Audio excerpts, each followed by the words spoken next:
The views and opinions of this podcast are solely our own, with no direct intention to offend or upset. Brilliant.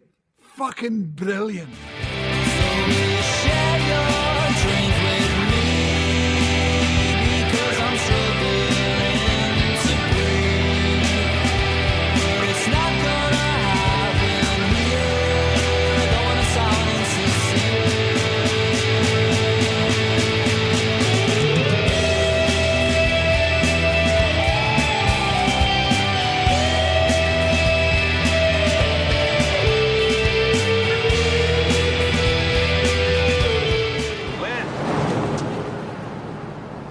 Philo Beddoe. Do I know you? You're gonna. Everybody, welcome to another episode of What's the Script? Series 4, Episode 5, and what Chris has just informed me is the longest series ever, because we're only 5 in, but we started it before the festive period, so it feels like ages, man. Mate, how are you today? You good? You well? Yes, I'm tickety-boo. Just this episode has taken a long time to come together because obviously Windows decided to kill my fucking laptop, which reminds me, Bill Gates, I hope you stand on a fucking plug. Aye, an American one, so it's 2 prongs right into your fucking curvy bit, know what I mean, between the heel and the toes and that. Aye, so folks, unless you didn't know, where we were sitting about 3 days ago, ready to go, and your laptop just decided to turn into fucking Jerry Lee Lewis, didn't it?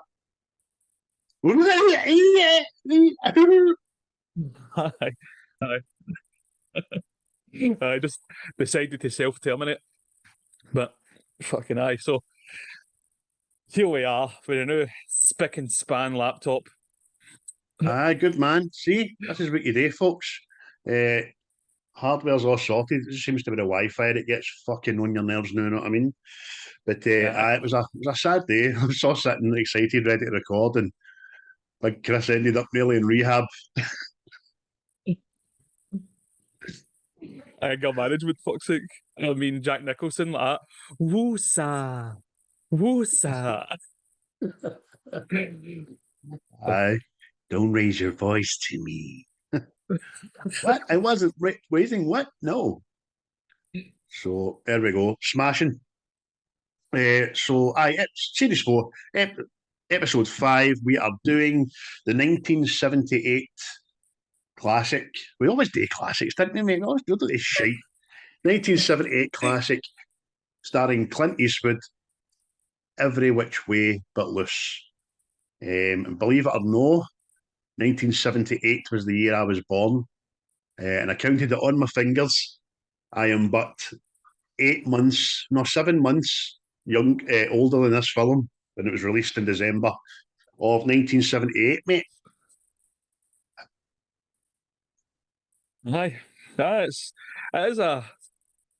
it's a very well loved film for round about your age group.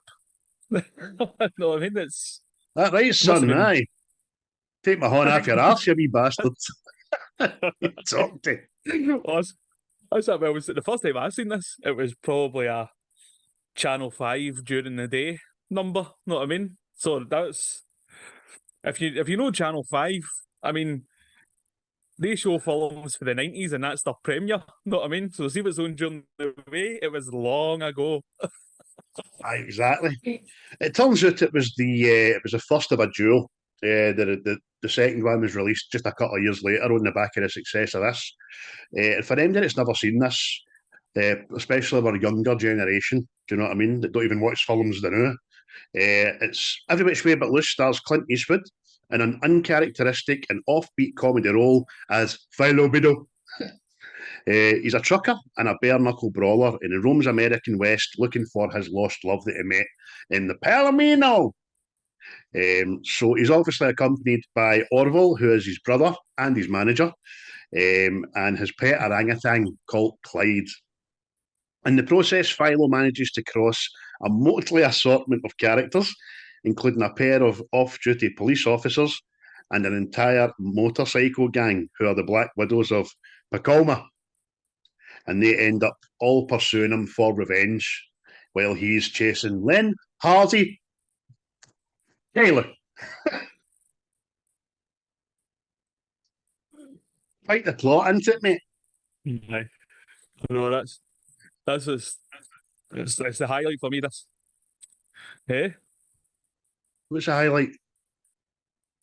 what was this biker gang? You know what I mean? Oh, Because aye. every film, TV program, though, that see when bikers come about, you go, "Oh shit, it's going down, man. This is bad," and they're just pure slapstick, aren't they?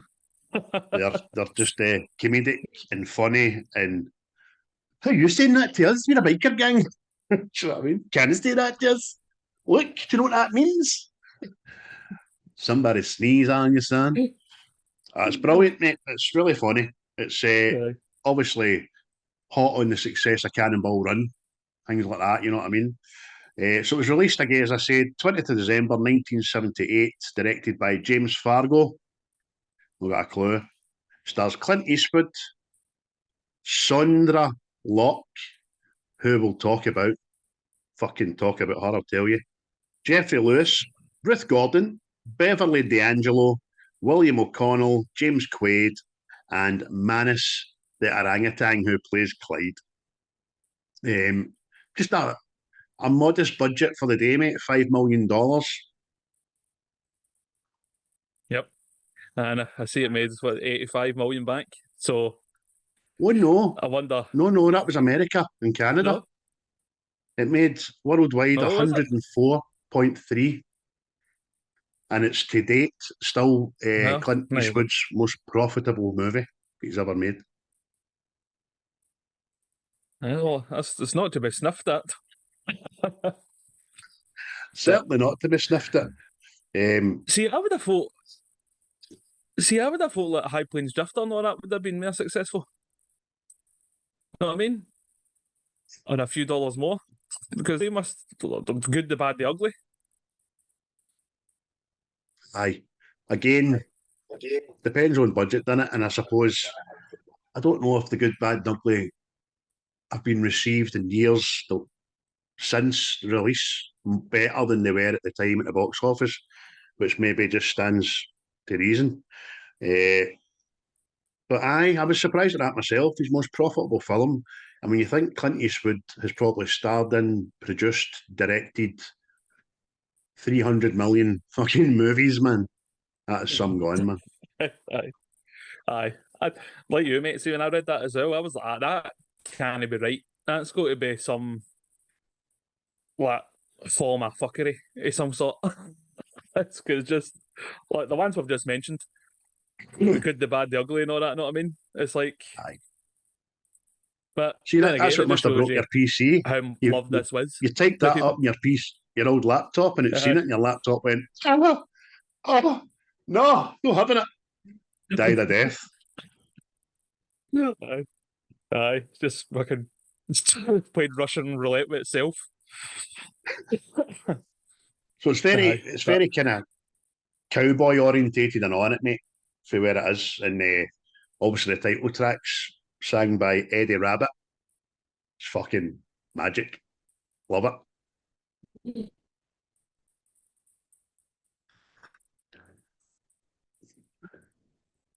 aye, which but loose all fucking week, man.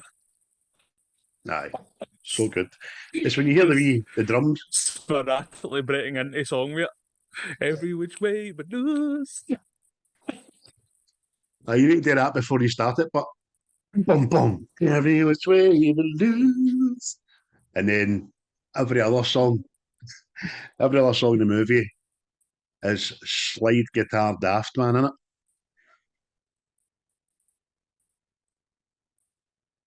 Aye. Again, it's funny that you say it was just after the tail of Cannonball Run because it's practically the same, isn't it? Like when it comes to music wise and all that. Because I had the same wee catchy tune, you know what I mean? That still gets sang. So It's good, man. Good. That's brilliant. So it's true as the synopsis said. Philo is just a truck driver who makes his money by bare-knuckle boxing, which seems to be in every like builder's yard and truck stop and bowling alley and all that kind of jazz in it. Right at the start, he pulls in his truck and it lets you know he's a bit of a ladies' man, doesn't it? Aye. What is it? Kisses the lassie at reception and then chaps the window. One like that. Hey, Aye, hey. just geezer the eye, man. Big fucking custard hips. Aye, and then obviously No. See, like, straight. see, seen this as well. I see this. Like, see, like Clint Eastwood in this as well. He actually does look physically imposing. Know what I mean? Whereas Aye, compared to the other ones, like his other films, he looks like a wee skinny guy. Know what I mean? I was definitely. He's no like Sylvester Stallone ripped, but he's got the biceps, man. When you see that first bit when he leaves the truck stop and he goes into the bar and he starts taking the nuts at the bowl, and the big Al's getting annoyed at him. Put him back. Excuse me. The nuts, put him back. Are you taking him to your tree? Are you squirrel? That's it. You're a squirrel taking the nuts to your tree. And you just see the bicep getting bigger and bigger as he crushes the nuts, don't you, man? Aye. Like I say, mate, is just because obviously a lot of this film, well, he's a better than a full boxer, know what I mean? So, and he, like you see these films, he's always fighting a guy bigger than him. So, made sense that he looked bigger at all. Because, like I already says, other films that you see Clint Eastwood, he looks a bit skinny, know what I mean? But Aye, suppose so. this, Uh, he looks everything a trucker looks like, mate. well, he had a good coach for this. He had Alan Silvani was his boxing coach, and he was also used to train Sylvester Stallone for Rocky. So when you see him like putting up the dukes and all that, he was properly trained for the boxing. I had the boxing there, and his diet and all that kind of stuff. So he was in good shape because I'm trying to think. I'm 45. Clint Eastwood's what 92, so he'd have been about what my age when he made this movie, man. Oh, it's mental that.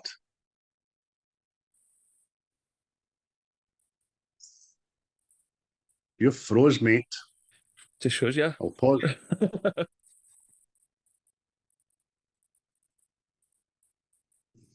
All right.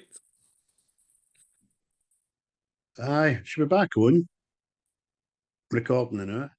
Aye, so he was in good physical shape with that guy training him, wasn't he? Brilliant, man.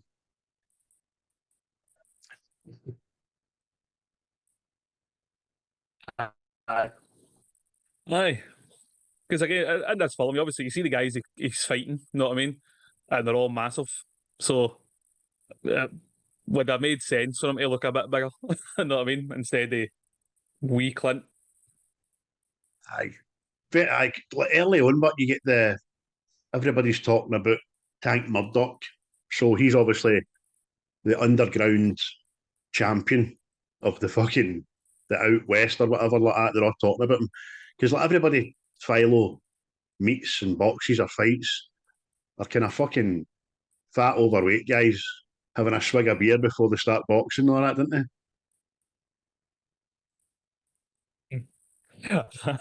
Aye, men's men. Know what I mean?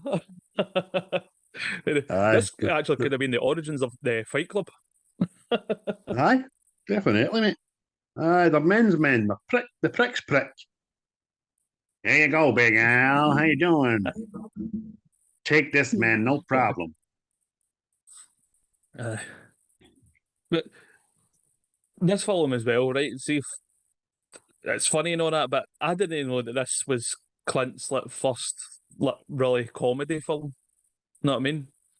when you think Aye. about like Kelly's heroes and stuff like Aye, it was kind of out of left field and caught people unawares. They were surprised they done it. But I suppose you have there's too many actors do the same thing for the duration of their career. Very few of them go outside their wheelhouse. You know what I mean? So it's a mark of a good actor testing themselves. I mean, Jim Carrey done it. Fucking Robin Williams even done it. Do you know what I mean? When he done 9mm, and even more like shocking was Lee Evans. Remember Lee Evans appearing in a film about a guy that was paranoid and had a camera on him all the time.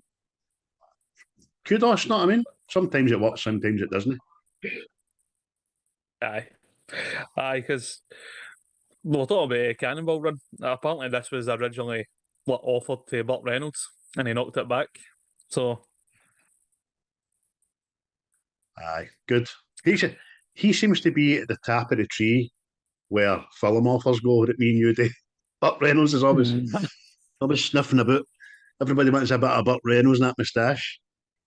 aye. Well, it must just be a massive sell. You know what I mean? He's because Burt Reynolds. That's one of the most American names I've ever heard. I know. It seems as if it was made in a Cracker Jack box or something. I got it. But aye, you're right. It was Smoking the Bandit, Cannonball Run, Best Little Whorehouse in Texas, The Deliverance, Mean Machine and all, man. The list goes on and on and on. Even when he came back out, he done Boogie Nights. I thought he was fucking tremendous in Boogie Nights. Aye, super mate. That's a brilliant film. I've not seen that in ages. Aye, very I might actually underrated. watch that tonight. Very underrated. I like the Yes, roller girl, you yes. see. But Yeah. is that the one? No, it's not. Because I always get that confused. It's Sylvester Stallone or something. I think he directed one of them, but that might have been Sliver. Saturday Night Fever. I think he directed something like Aliens. All right, okay. Something like them. I know he starred in Saturday Yes. Night Fever with John Travolta, but there you go. So we get introduced dead quickly to his family as well. See that when he goes home and you've not seen Clyde yet, the minute he gets into his barn, he just gets ambushed, doesn't he? Aye. Mate, I know the story's explained that he won like Clyde in a fight and all this, right? But uh, America just must have been a different place. You know what I mean? Just you can win an orangutan in a square go. That's just brilliant, man. Aye. Well, having said that, a lot of his fights are in truck stops, so who knows, man. But aye, when he's explaining it, he just says about how he couldn't Aye. stand to see him in that cage and all that stuff. But it's funny, man. Clyde's probably the only one that can kick his ass. And he's fucking puts him right out the shed and starts going, takes a beer off him, and you're getting too damn sneaky, Clyde.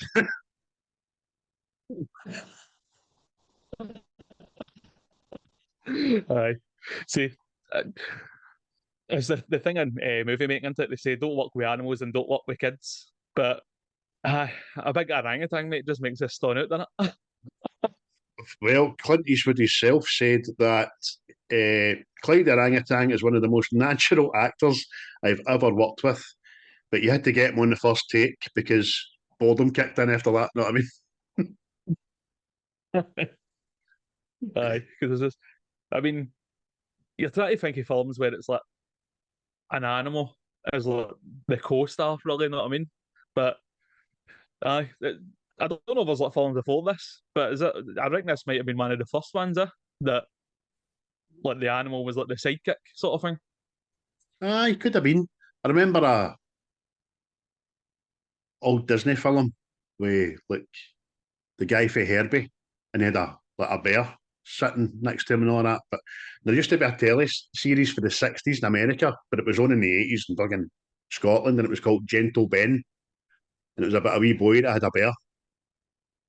You know what I mean? His dad was a police, and He's thought it was all right for this wee boy to cut about with a full-grown bear. It was dead jovial in dead 60s America. You know what I mean? I am the way I am, and that's the way I like to be. With the big bear. It's mental. And the wee boy in question, you've Brilliant, man. seen in 100 films, he's the guy that gets tied up with a slinky and tangled in cash. That wee weird-looking guy, man. Oh, aye. Aye, he's in all sorts of Adam Sandler films, isn't Aye, just appears in mad movies. Like, hello. He'd have made a good Igor. he? Aye. But aye, even the wee character, Clyde, in this, mate, see so the parts he's in it, mate, he's funny, know what I mean? Especially that bit where Clint Eastwood kids on to shoot him and all that. See, putting the horns up. Brilliant, man. But makes you think, what did they do to that monkey to get to do that sort of stuff? Know what I mean? That's it. Well, apparently the monkey nearly like killed him. And he was driving the truck doing a scene and I was it he got a fright, Clint got a fright, he just grabbed the wheel, went shit. Nearly took him off the road, man. Look at that wee face. Look at that wee Aye. face there. Aye, that day. Aye. I can see even the interactions between Clyde and the old Mo. Brilliant, Oh, man. we need to discuss. I see he gets right up and fucking smacks her lips on her at one stage, doesn't he? But we need to talk about Ruth Gordon, right? Ruth Gordon played Mammy Beddoe, or Ma, as she's known in the film. Mate, she was born, right, in fucking 1896. She was born. So, telling you, man. So she's some age in this. She didn't die until 1985. She was 99 years old, man. But what a character. What a her patters. Brilliant. 12 ribs, my ass.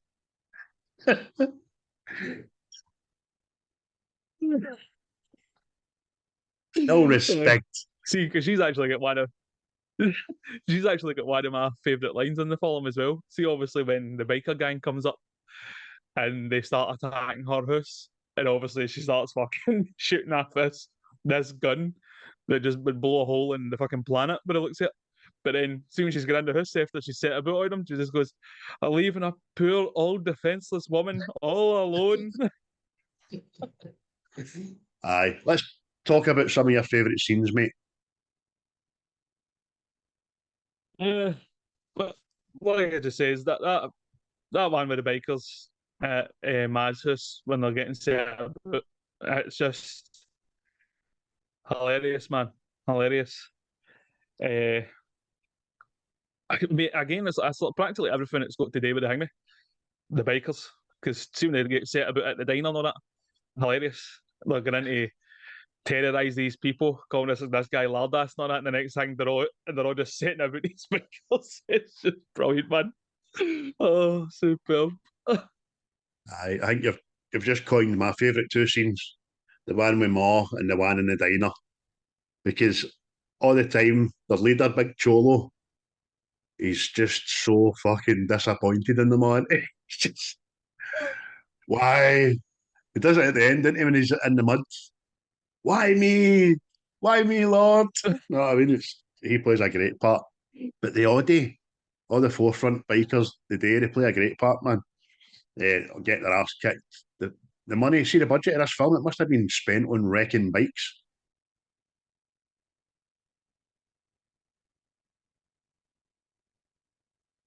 Aye, because if you watch Sons of Anarchy, how important like the motorbikes are to biker gangs, know what I mean? But they get them stole after them, they get them broke, it's just brilliant, man. Just it's like a pure polar opposite to the Sons of Anarchy, know what I mean? Because the Sons of Anarchy just like slap everybody about, know what I mean? They were taking on the government, know what I mean? And this biker gang's chased away by a wee old woman with a shotgun. Aye, that's mental, mate. So as I say, there is other cracking scenes in this, but they two are absolutely brilliant. I want to spend a bit of time talking about what I fucking hate about this film, and it's Sandra Locke, who plays Lynn Halsey Taylor. And I'll tell you why I don't like her. She's an ugly looking bastard. She can't sing. She looks like she's went into a primary two class and asked two different Waynes blindfolded to put her eyebrows on.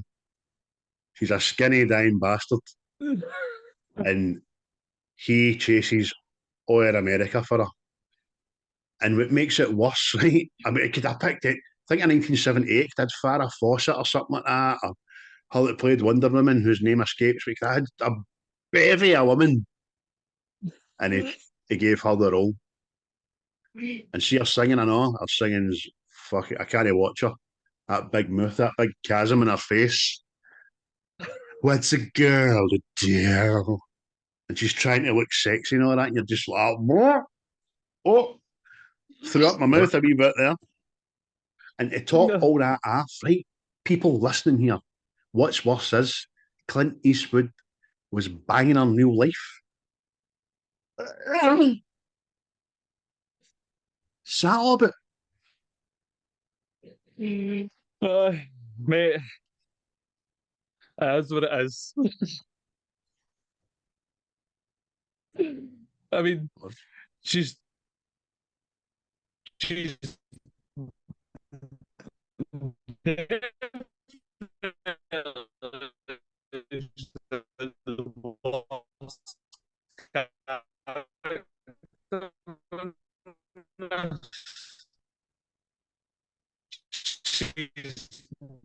the villain in this, as far as I'm concerned. You know what I mean?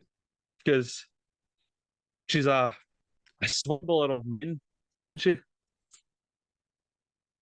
Your internet froze. It's just rotten, mate. Don't get me wrong, right? Don't like speaking ill of the dead because she's passed away since in the last couple of years. But she's just one of the ones where she got the role. It wasn't what you know, who you know, it was what it was who you know, wasn't what you know. The only other time I've seen such bad casting was her in Temple of Doom.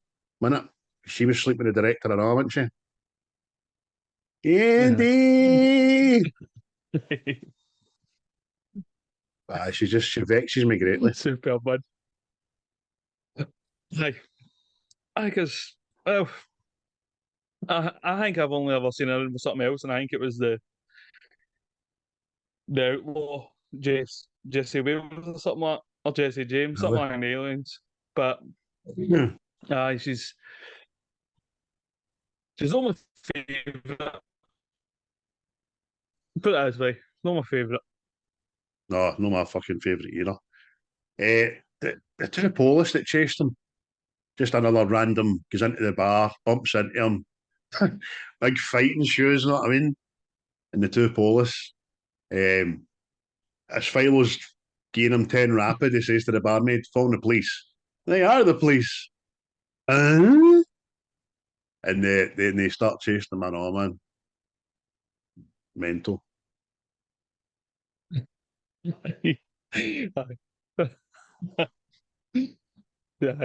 Scooby-Doo moment, you know what I mean? But it's like another added thing to this. Everything's only like so mental already, you know what I mean?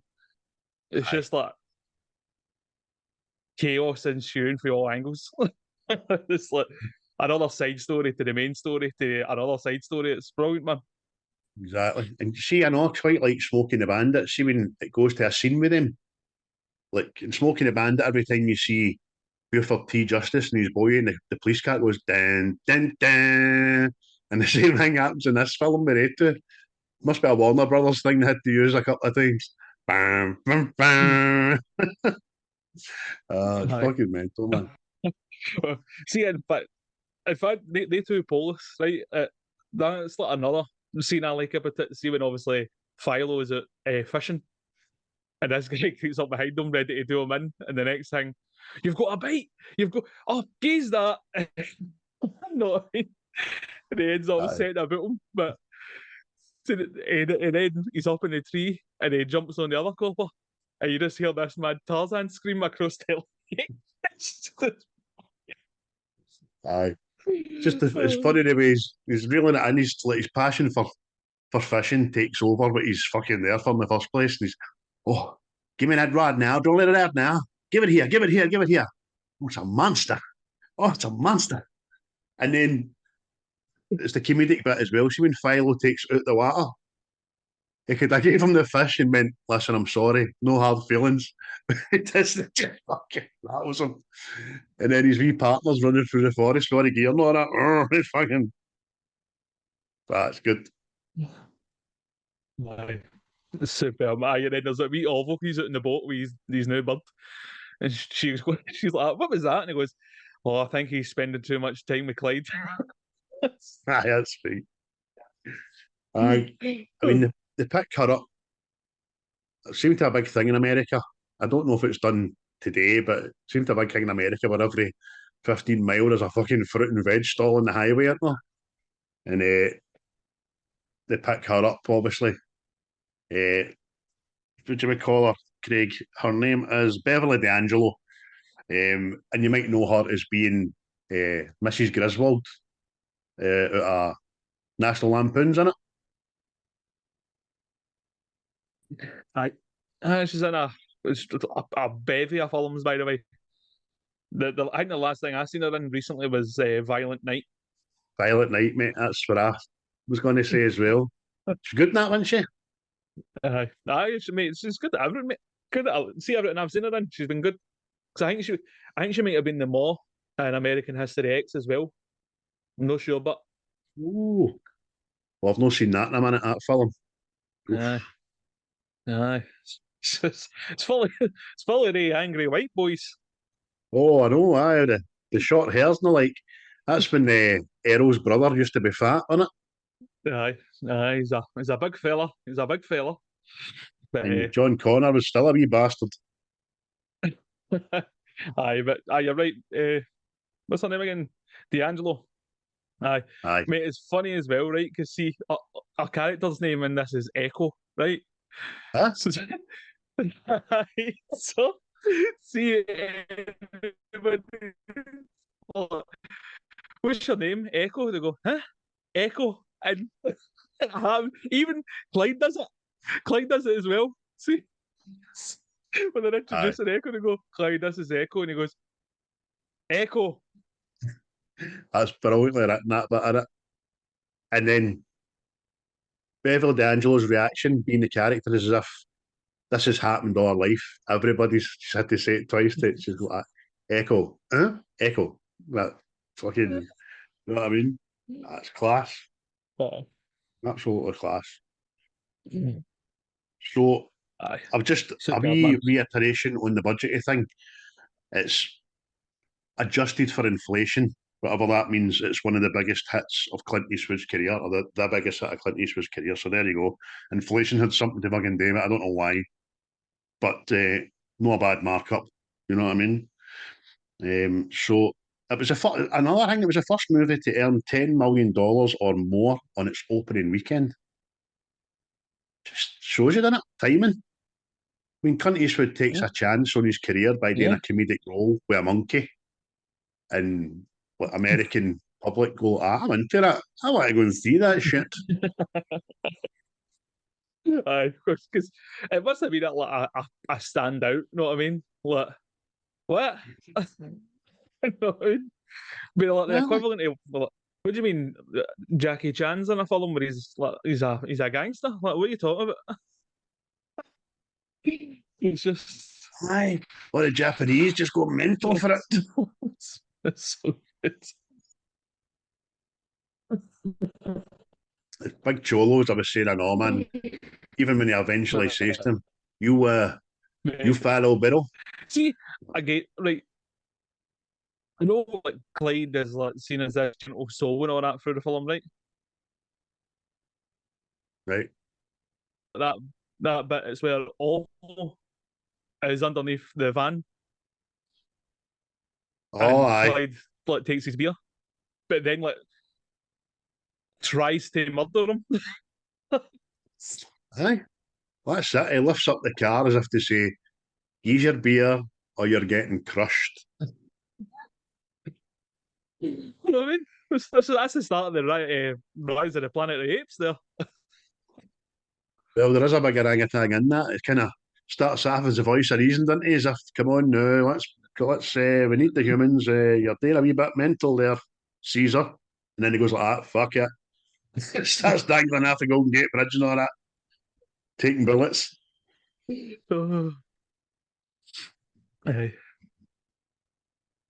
Well, Part of magic, man. We've talked about, before I cut you off. mate, we're out of sync. That's why. We're out of sync.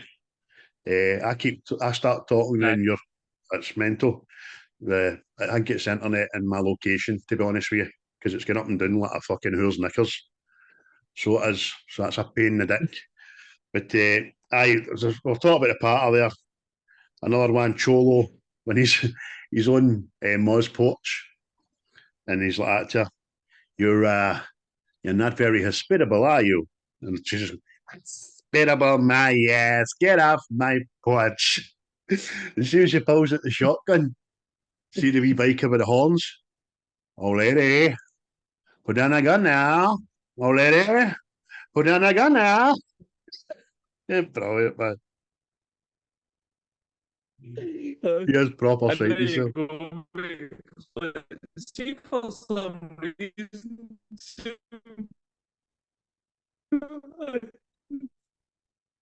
see when we're picking our films, we always seem to pick films that are linked by an actor somewhere because in Back to the Future 3.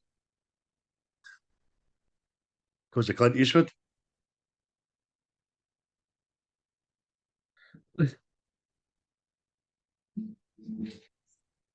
Is it? No. No. Oh, no, see the train driver in Back to the Future 3. Uh-huh. That is also the big with the horns. So he is, mate. So he is. Jesus, look at you with your beady eye there, you know. That was well spotted there, youngster. Really good. Aye, fucking mental, man. But the thing that annoys me about Lynn Halsey Taylor's are dancing.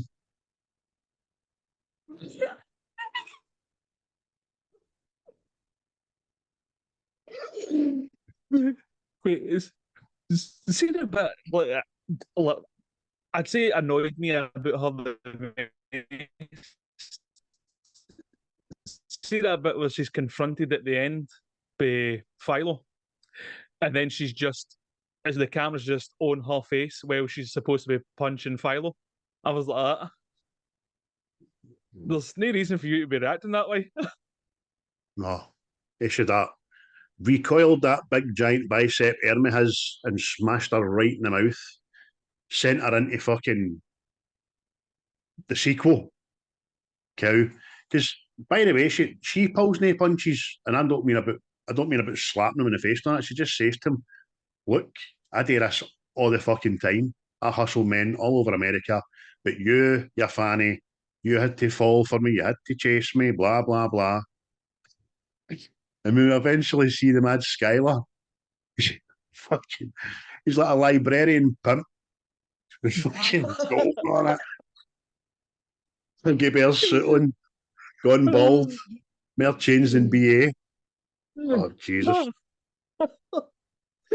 Oh, this is brilliant, man. I kind of thought a casino with that kind of thing. I know because Sharon Stone can't gear up James Woods, can't you know? He's always at the end of the phone. He's always trying to get money off her and all that. And she's got everything she could ever want, but she can't cut ties with him. Do you know what I mean? Something similar. Aye, aye, aye. There's these mad leeches, but aye, it's very curious because it's like the bit that annoys me about that part is because like you can see the bold Clint. Know what I mean? He's followed her across the country. Know what I mean? Gave her money, bought her shit and all that, and she's just. And because this guy has followed her, he found out what happened to her, sort of thing. She's gonna have her nut, and she hates him. I'm like that. The fuck's the matter with you, you daft cunt? No, you were just a fucking mark at the end of the day. I mean, he's known her for 3 seconds, and he's getting her envelopes with 7 grand in it and all that. Oh, Right. I really want to open a club. What kind of club? A fucking packet of clubs? Mint clubs? You fucking idiot. 7 grand? Is that going to get you? It's mental. See, as much as like my favourite character in this is the character of Philo, right? Because he's obviously a good guy and all that when it comes to the regards with Clyde and all that, and wins these fights for his mate and all that stuff, right? But he annoys me with the fact that he he can't join the dots that this woman's up to no good. know what I mean? Aye.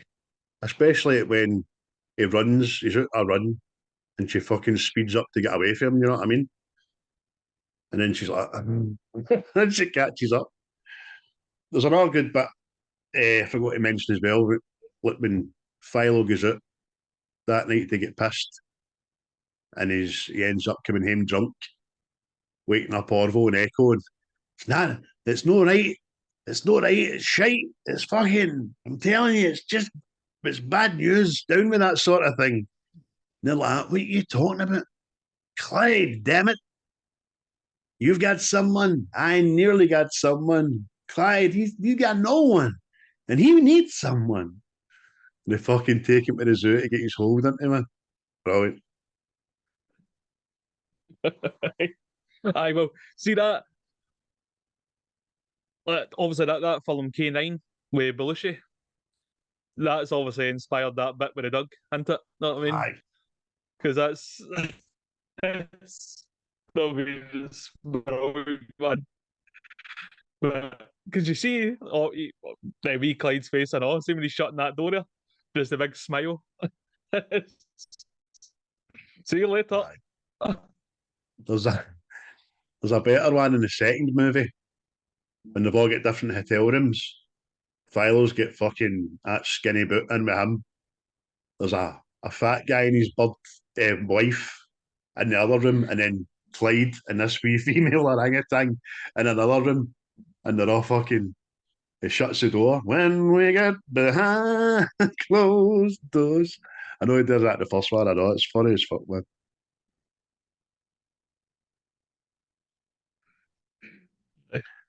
Because is that the same time that Philo opens up to Clyde? What do you mean? Let's see how he's just he's like unloading all his troubles onto Clyde. I'm sure they're sharing a beer or something. Aye, that's right. Just talk to him. You know what I'm talking about, don't you? I mean, you really listen to me. Like, just gives him a hug and a kiss and all that stuff. It's brilliant, man.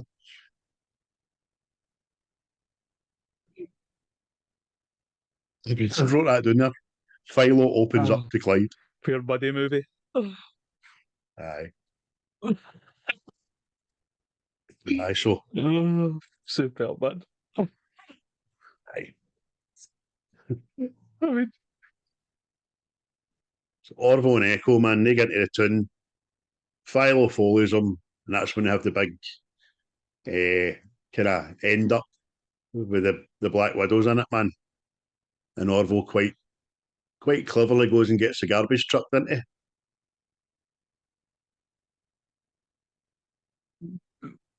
mate, see, and that wee tune as well, mate. See, like, obviously he's running through the street, and you've got like that big mountain behind him, and that wee tune, mate. It looked brilliant.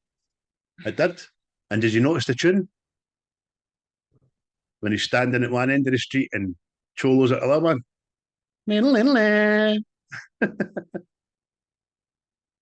Good, the bad, and ugly tune. I see what they did there. Yeah, But that's brilliant, man. But Chola, he's just storming back. He's watching these guys getting their ass handed to them. And he's, I'm going to kill you all. Can't handle it anymore because the bikes are all getting trashed into the back of the trash compactor truck thing. Bin lorry, we call it, didn't we? You're going all American there. The trash. Mate, that's my Wayne's. My Wayne's call it trash. They call ice lollies popsicles. And if they want sweeties, they say, can I get some candy? You just need to stay off that YouTube, man. Damaging your brain. Swedgers, me, man. It's Swedgers. Get me Swedgers. My Wayne's love the bin men. See when the bin men come, my Wayne's run to the window and all that. Hello, bin man. Magic. That. No. See, that's at all.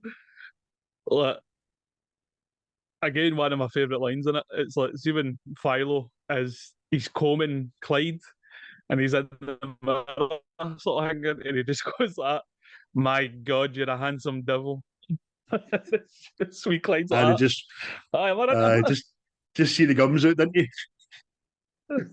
Funny as fuck, man. So, the crescendo of the film is Philo hears that, well, Orville hears, didn't he, that Tank Murdoch's in town, didn't he? So, they arrange the meet, arrange the fight. Philo's want to get all this fucking Lynn Halsey skinny cow Taylor off his fucking back and he's going to do this guy in. And when he turns up and the Tank Murdoch guy turns around,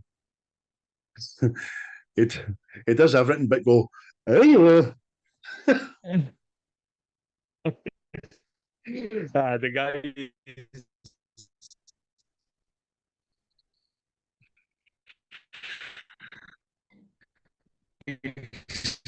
he's well past his prime, isn't he? He's overweight, well past it, mate. obviously older, mad boozer. It's just interesting as well. And it seems it's like, obviously, Philo has like kind of, I don't know if he's pictured his life on Tank Murdoch, know what I mean? That I'm going to be the guy. And then it's during the fight, he kind of pities Tank Murdoch, doesn't he? Aye. Does pit him. He's still going to, I think he makes his mind up to do him. And anyway, he's going to win the fucking fight.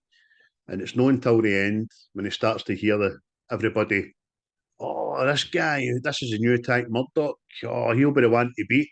And he decides, doesn't he? I don't want that shit, man. And he goes down in the fourth. That's it. It's like, he had this, he had this idea in his head that he was going to be top boy. You know what I mean? He was going to say about Murdoch, and then he just, because you see the crowd start to turn into it, that like they're all for Tank Murdoch and all that, and as he's getting it down, they start to turn, and that's when like, Philo kind of realizes this is all this guy has got. You know what I mean? Because like that's why I like the Philo character. You know what I mean? Because he is, for the most part, he is a good guy. You know what I mean? Like, even letting Murdoch beat him eventually in the end, because it's the one thing this guy's got left in his life gone for him. Know what I mean? Mm-hmm. And by the way, see how when he takes the dive and he looks up at Tank Murdoch, he knows, doesn't he? Tank Murdoch fucking knows, man. He just looks at him as if, I should be done. You've took a dip, man. But I'll keep my fame, I'll keep my belt. No bother. So I think it's a culmination of the whole story. He realised how easy it was to pick up people that want to fucking chase him. Do you know what I mean? Inadvertently. So if he's got a target in his back that people actively want to get him just to fight him, then it's no for him, man. Which is quite good. Good morals, the boy. Aye. Like I say, mate, that's probably why I'd say my favourite character in the whole thing, because it's quite central. You know what I mean? He's not a bad guy. Does the right thing when it comes to Clyde and all that. You know what I mean? And even after he's been fucked over with that woman, the decency still comes out in him to let this guy win this fight. You know what I mean? Aye. Whereas any other guy would have walked into there, probably killed the guy, you know what I mean, through pure anger, took it out on him. So it was good. It ended with him fucking all laughing in the truck anyway, as the song kicks in and the film ends. And the one I watched was great. No, that was a good copy. I think it was digitally remastered, so it looked smashing. The only thing it could really tell you about the date and time was the cars and the cans of beer and all that kind of stuff, wasn't it, man? Aye, I can see why it was loved for a word to choose. Know what I mean, by a lot of people, because it has got that. It's got that buddy comedy about it, hasn't it? Know what I mean? And the humour that is through it is brilliant. I mean, it's still funny, but I can imagine it back then. It must have been hilarious. Aye. Couches full of families just pushing their pants, man. Because, I mean, one of the running jokes throughout it is how Ma has been trying to get a license for 50 years, can't get it. And right at the end, she gets it, know what I mean? And then makes a googly eyes with the fucking 90-year-old fucking examiner.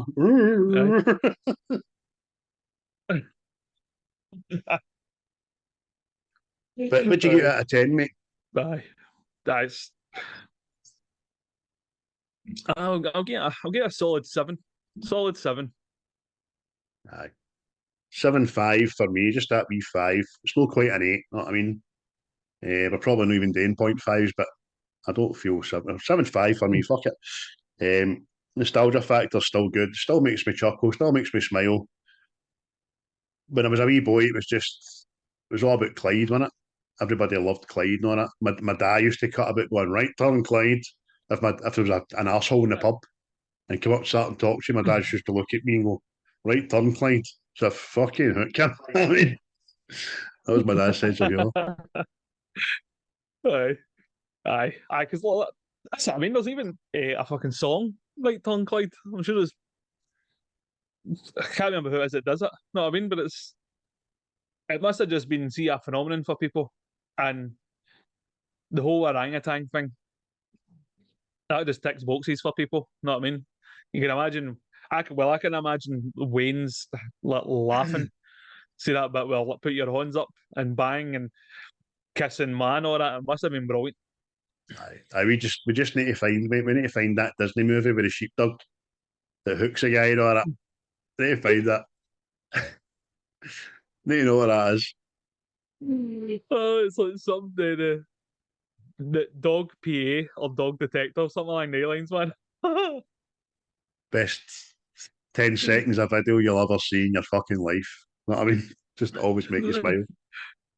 We were talking about how this film, it's like might have been one of the first ones where the animal was the sidekick sort of thing. Would you say this is the best of those films? There's that much to choose from, isn't there? Aye. The one that always sticks with me, as we've mentioned, is K9. I think K9 was my first ever. I watched this when I was a wee boy, obviously, but K9 I was a wee bit older and I just thought it was smashing. And then I got it on video and I watched it to fucking death. You know what I mean? Jamie Lee. I used to think John Belushi was fucking funny as fuck as well. I used to love the guy. Even in Red Heat with Arnold Schwarzenegger and Jingle All the Way, Santa Claus and stuff. His brother was a buzz and he was a buzz, you know what I mean? But there was that. Turn on Hooch. I never watched it and all that, liked it, but I don't like that goofy Tom Hanks. I really don't. But what's yours with an animal in it? It's probably K9 for me, I know. Because I've got a German Shepherd dog, and I think this is what kind of sealed that choice. Know what I mean? Also, mate, I very much enjoy Beethoven. So I do. That big dog was a big belter. You know what I mean?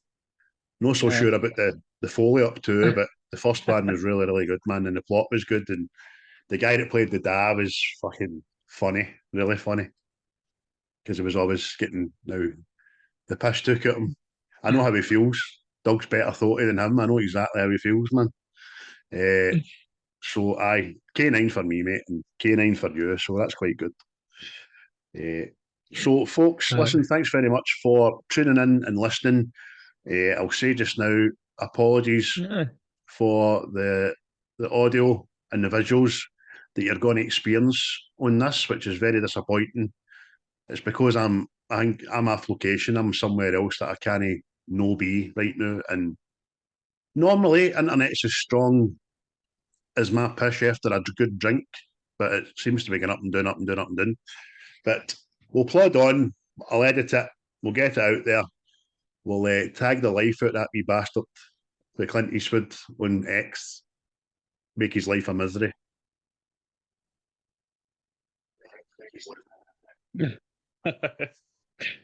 You're So Fred. you've already decided the next movie, haven't you? Did I say that?